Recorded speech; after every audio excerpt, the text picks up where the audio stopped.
ka arvestades kõikide osapoolte huvisid. Aitäh. Aga siis Merri, palun. Tahaks ju väga, jah. Jah, et mina pean ütlema, et ma veel nii palju poliitik ei ole, et mul on oma arvamine asjast täiesti küll.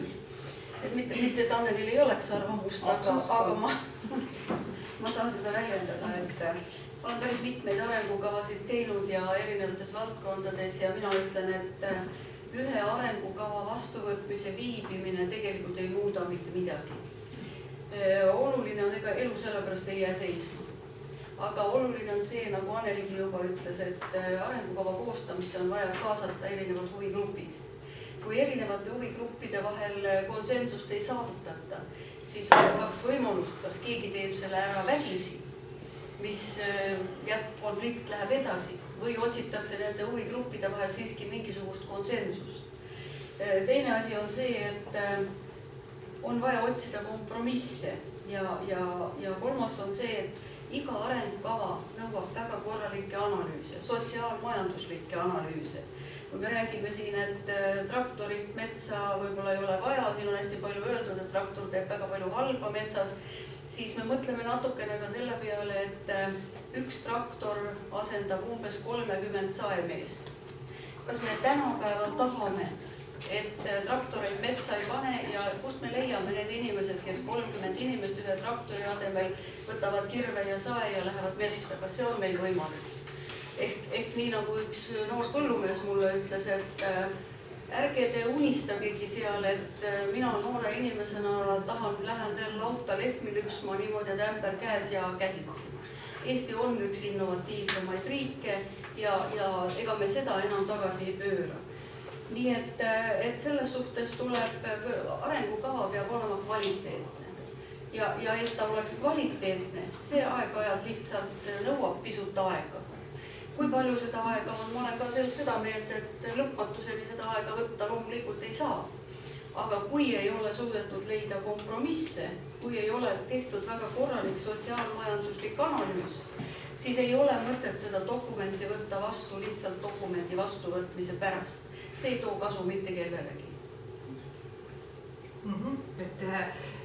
Aitäh, Merri, et kahjuks ma ei saanud ühtegi sellist vastust, aga sa oled piisavalt poliitik, et väga ilusat ümmargust juttu ajada, et ära alahinda ennast. Tiit, palun. Arengukava loomine või valmimine nõuab ka teatud seaduste täitmist. Ja üks oluline on seal keskkonnamõju strateegiline hindamine. Ja minu teada on see hange juba nurjud 4 korda. Esimene kord oli nii, et selle läbiviija oli või hanke võitis Stockholmi Keskkonnainstituudi Tallinna keskus. Ta hakkas oma tööga pihta, aga see ei vastanud ootustele. Ja järgmised 3 hanget lihtsalt nurjusid, aga nagu te teate, meie riigihanked on võrdlemisi pika hoovaga. See võtab ju kõik aega. Ja samas on ka kuulda on, see oli küll Eesti-sisene hange. Praegu läheb minu teada ministeerium ka nüüd hankega, et oleks nagu üle piiri või välismaalt leida, kes viiks läbi keskkonnamõju strateegilise hindamise.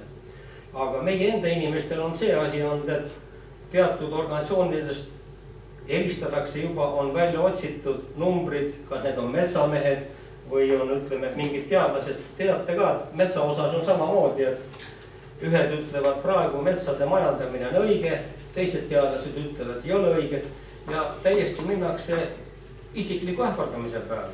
Ja kes see tahab seda tööd külge võtta, nii et selles suhtes on asi jõudnud absurdini. Ja kui me võtame, siis praeguse arengukava järgi oli raiemaht ette nähtud 12–15 miljonit, aga tegelikult raiuti kuskil 10,7 miljonit. Nii et selles suhtes, jah, see on selle 10 aasta keskmine. Nii et sellega ei ole üle mindud. Nii et kui praegu on vaja pikendada, siis minu arvust oleks mõistlik pikendada ja praegu ministeeriumist on sõnumi järgi, kui nad nüüd välishange õnnestub, siis arengukava valmib järgmise aasta oktoobrikuuks. Nii et praegu nüüd mingi allkirjad koguda, et te peate selle aasta jooksul ära tegema, siis kas te ütlete, et nad peavad nüüd seadust rikkuma ja keskkonna strateegilist mõju hindamist ei tee? et mina ütlen, seadust peab nemad ka täitma, sest pärast hakatakse ütlema, miks te ei ole seda teinud. Ja ma tean, et see laua taga oli seal kuskil 3-40 organisatsiooni, nii et püütigi leida, nagu siin eelkõnejad kõik ütlenud, et kompromiss tuleb leida. Nii et mina arvan ka, tuleb kompromiss leida, aga metsi tuleb majandada, nii et ma tänan. Mul on selline tunne, et minister saab üsna palju palka ja ministril on omad kohustused, mida ta peab tegema. Ja ministrilt eeldaks ka mingisuguseid pädevusi ja kui keskkonnaminister peab siis uue metsanduse arengukava aastate jaoks 2021–2030 looma, siis kas ta ei tea, et see on pikk protsess, millega ei saa alustada nädal enne?